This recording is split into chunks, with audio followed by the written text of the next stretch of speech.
Hi guys, and welcome to episode 2 of my Transition Diaries.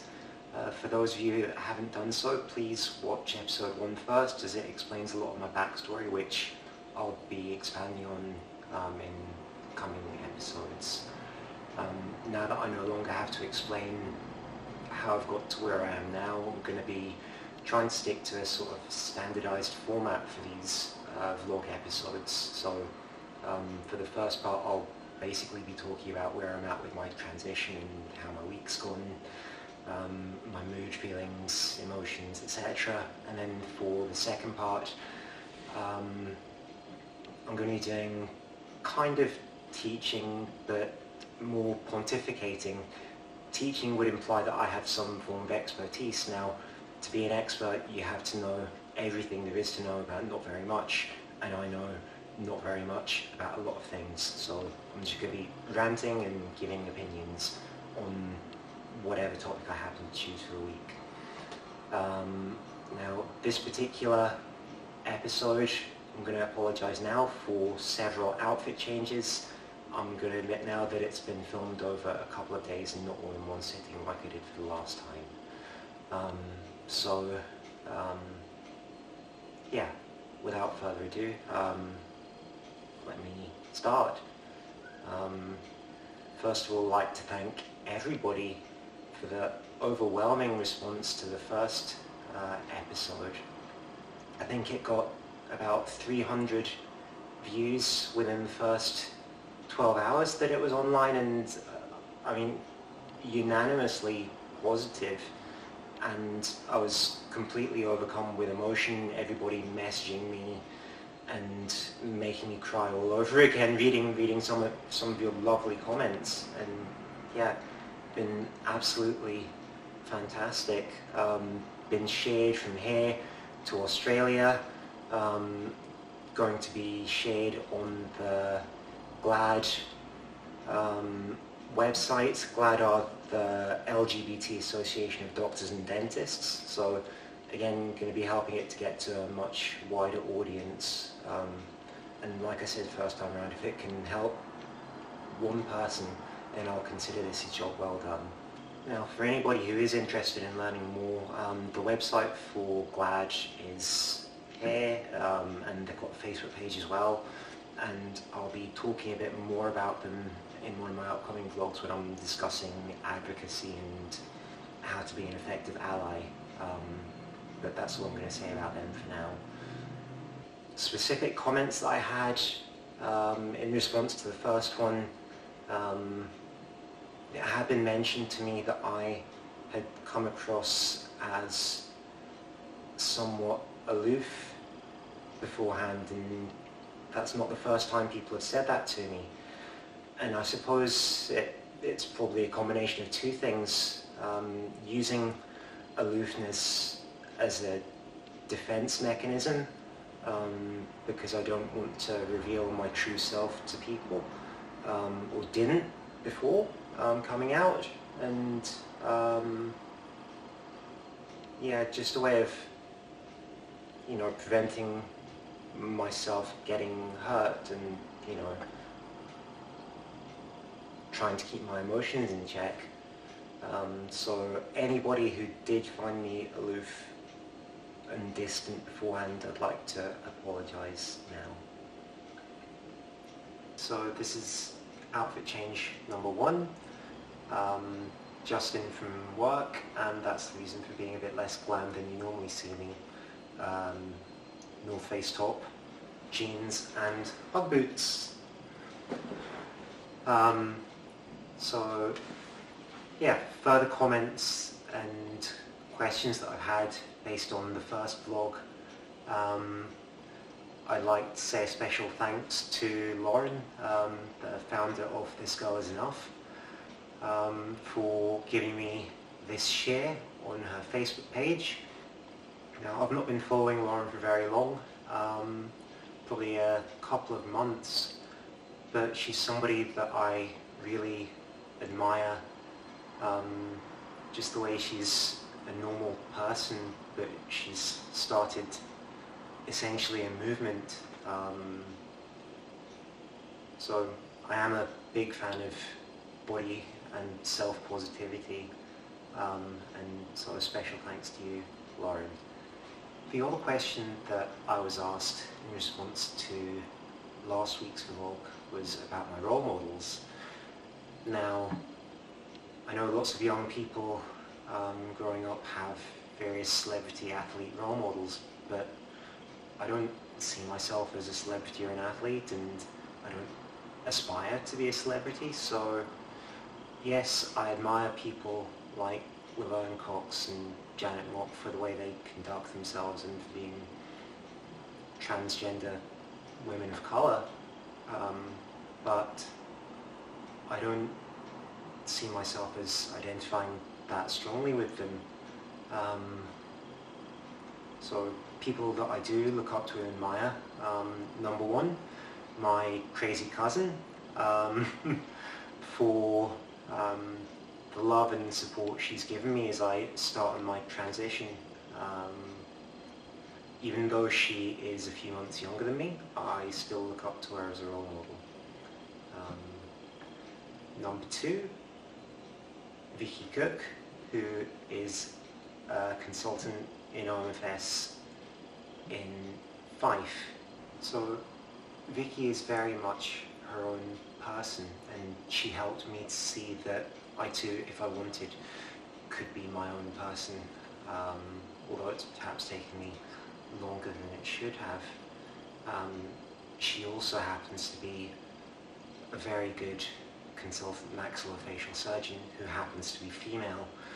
Now I'm going to digress a wee bit here, but I think it's rather sad that we do have these stereotypes within surgery. Now I know in maxillofacial surgery, compared to most other surgical specialties, it's better represented for women, but it's still not great. I can't remember the figures off the top of my head, but it's less than a third of surgical trainees in the UK are female. And we do have this stereotype of the old boys club for surgeons, and to some extent that transfers across to female surgeons. You know, you think about your stereotypical female surgeon, it's somebody trying to overcompensate for that male stereotype to be even more bullish and aggressive and part of that culture. And I think it's very sad and unhelpful for people coming up through who are aspiring to be surgeons that we have these stereotypes. The last person I'd like to mention is Debbie Boyd, who is another maxillofacial consultant working in Ayrshire at the moment. Now, Debbie, I'd just like to say, is one of the loveliest, warmest, kindest people that I know. She's supported me right through my tough period from before coming out, before I got admitted to hospital. She's been there for me in so many ways, and I'll never be able to truly thank her. So thank you very much, Debbie. But aside from her lovely, warm personality, she's also brilliant speaking to patients, helping to reassure them, to calm them down, and she again is a brilliant surgeon who just happens to be female. So those are my role models. So that brings me on to my week, I guess. Not much happening with regards to my transition. Still waiting to start treatment with the private clinic. Still waiting for them to complete all of their paperwork, documentation, assessments, whatever. Yeah, it's in general been a mixed week. Some ups, some downs, but I'm still here at the end of the week and I'm still smiling. So in a good place at the moment. Friday was amazing, as I've already said, seeing all the feedback and responses to me posting the first video. it was good to be operating at work. I felt completely out of my depth going back into work, but actually it was good to be there, and getting hands-on was actually a good way of building my confidence back, so it gave me a much needed boost. Saturday was a very mixed day, some big highs and some big lows. In the morning, as those of you who follow me on Instagram and Facebook will have seen, I had a bit of fun with the camera and did a sort of self-photo shoot, which I really enjoyed, and then went along to the Vintage Fair,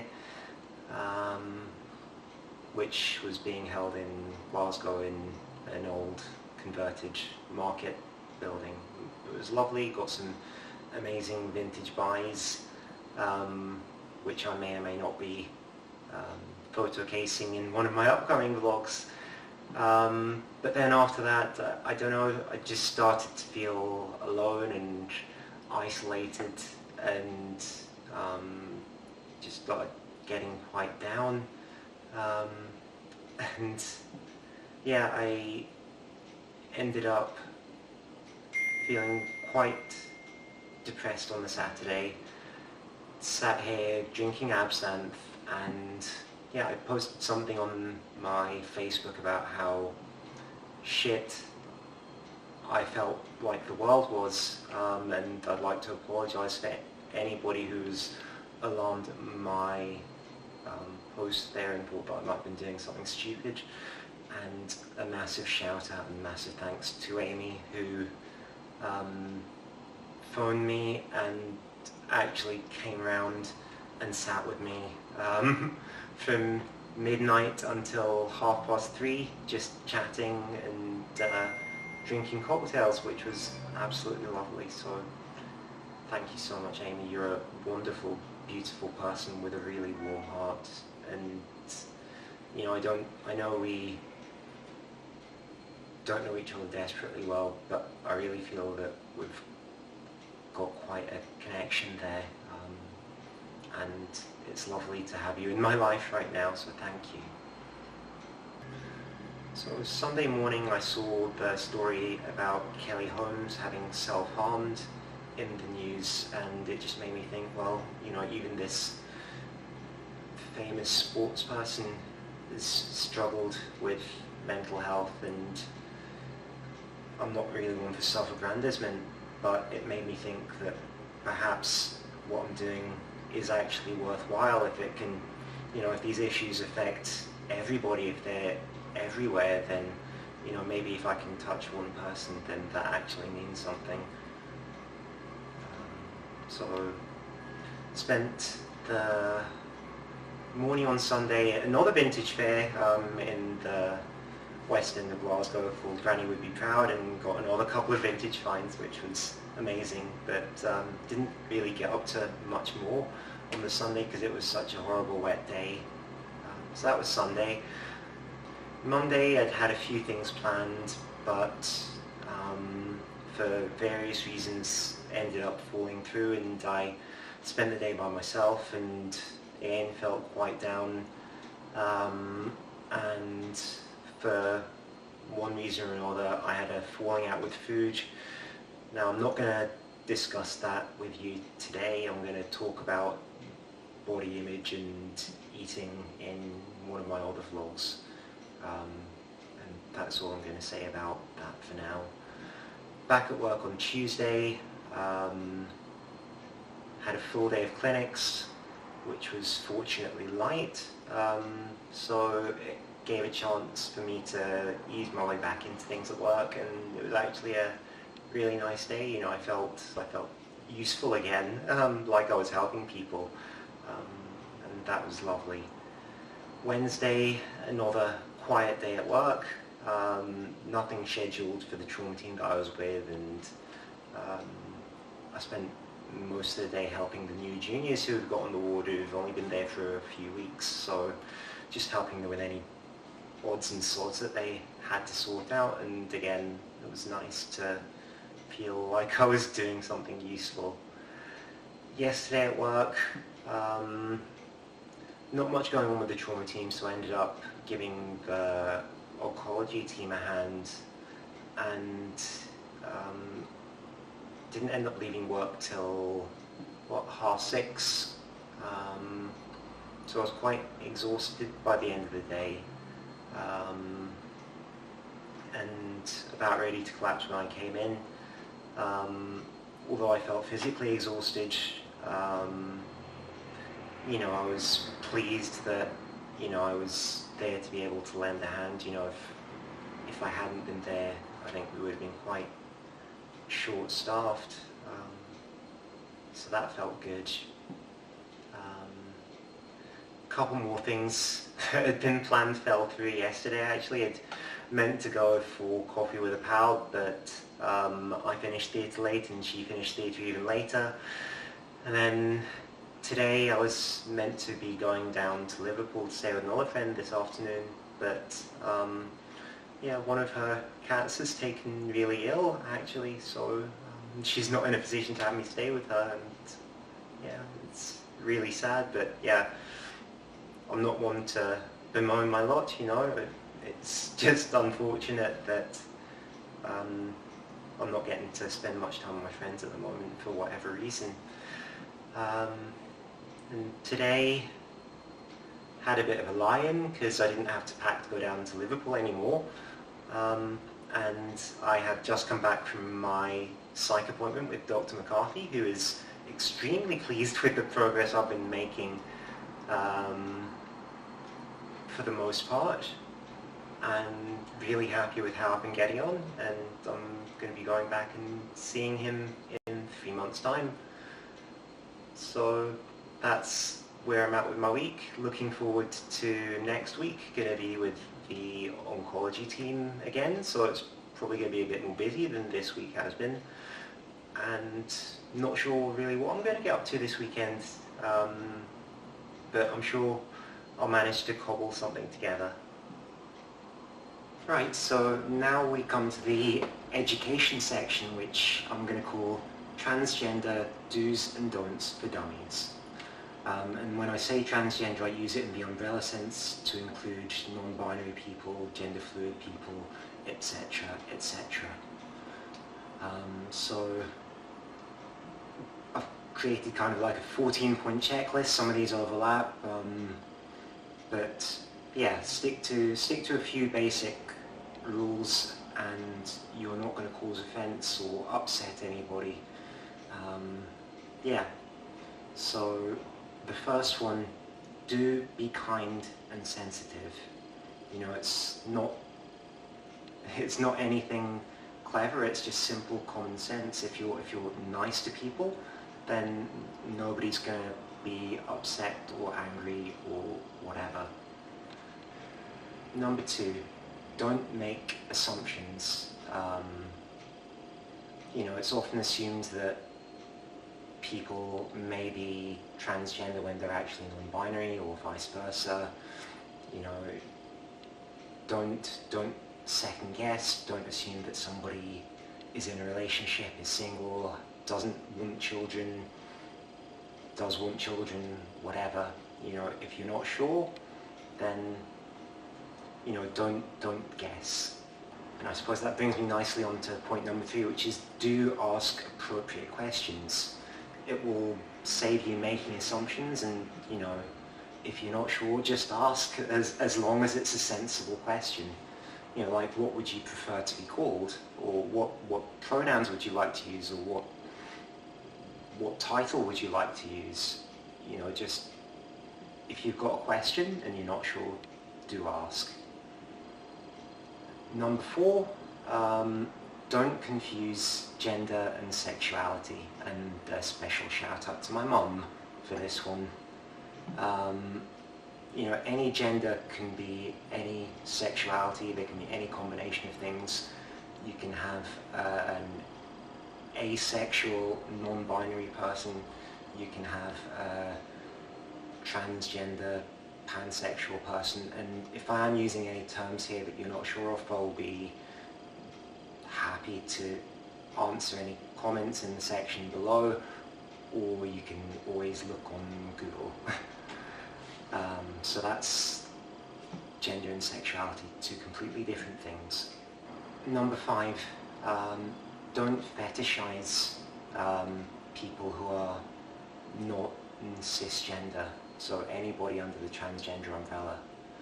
You know, you see these things on the internet, chicks with dicks, that's clearly a fetish that some people have, but, you know, just a normal person here. I'm not wanting to be somebody's fetish. Just treat people normally the way you would do anybody else. Yeah. So, number 6, do respect people's boundaries. If you didn't have much in the way of boundaries with this person before they came out, and shout out to some of my friends here, you know, if you were comfortable discussing intimate details with them beforehand, then please carry on discussing intimate details afterwards. But equally, if it's a stranger who you met for the first time, you know, respect the boundaries there and don't get too personal with your questions. So yeah, that leads on quite nicely to number 7, which is don't ask about genitalia or surgery unless you were in a position to be discussing that kind of thing with this person before they came out. You wouldn't walk up to somebody you just met in the street and ask them whether they've got a penis or not. You know, it's just plain rude. Number 8, try to avoid misgendering people if you can. So don't call a man a woman, don't call a woman a man. I suppose it leads on from my earlier point about not making assumptions about people. You know, if you're not sure, then ask, and that's not a rude thing to do. And again, do use the correct name and pronoun. If somebody has told you that they wish to be known as they, then, you know, refer to them as they. If somebody has told you they wish to be referred to as a unicorn, then refer to them as a unicorn. It's about respecting people's autonomy, and there's nothing more to it than that. Number 10, don't touch. This really comes down to consent, doesn't it? You know, it's like you wouldn't go up and, I don't know, maybe some people would, you wouldn't go up and grab a cisgender woman's vests and ask them if they're real, because you weren't sure whether she'd had whether she'd had implants or not. So why would you do that with a transgender person? It's, I suppose, similar to just randomly touching natural afro hair. You know, you don't do that without people's explicit consent, and you don't ask to do that unless they tell you that you can. It's just not appropriate at all. Number 11, don't question reality. When I say that, I mean, don't ask if they're a real man, don't ask if they're a real woman, don't ask if it's a real body part. You know, yes, I'm real, you know, this is me, this is who I am. Don't be so rude. That's not an appropriate question to ask. Stick to appropriate ones. Number 12, don't question if we're in the right place. You know, I think I know where I am. I'm in the ladies' bathroom because I'm a woman. Don't ask me if I am lost or if I should be somewhere else. I have just as much right to be here as anybody else. And I will shout Marxist slogans at you if you do. Number 13, and this is one that really annoys me personally. Don't describe transgender or anybody else under the umbrella term as wanting to be a particular gender. It's not about wanting to be this, it's about being this. Countless times I've wanted to be just a normal, non-transgender, cisgender male or female. It would be a lot easier if I was. I wouldn't have to worry about half of the anxieties that I have, and I'll be mentioning them in an upcoming vlog. So it's unkind, it's rude. I am a woman, I'm not wanting to be a woman. I know it might seem like semantics to some of you, but actually this hurts me quite deeply. So yeah, please try and do your best. And then the last point, something I've mentioned in the last episode as well, check your privilege. Recognize that as a cisgender person, you are inherently more privileged than a transgender person. Even if that transgender person happens to pass, they are still going to have higher rates of mental illness, higher rates of attempted suicide, self-harm, lower rates of employment, lower average earnings, etc., etc. So check your privilege. And that's me for this week, actually. So thanks for tuning in, and I'll try and be back next week with another episode for you. Bye for now.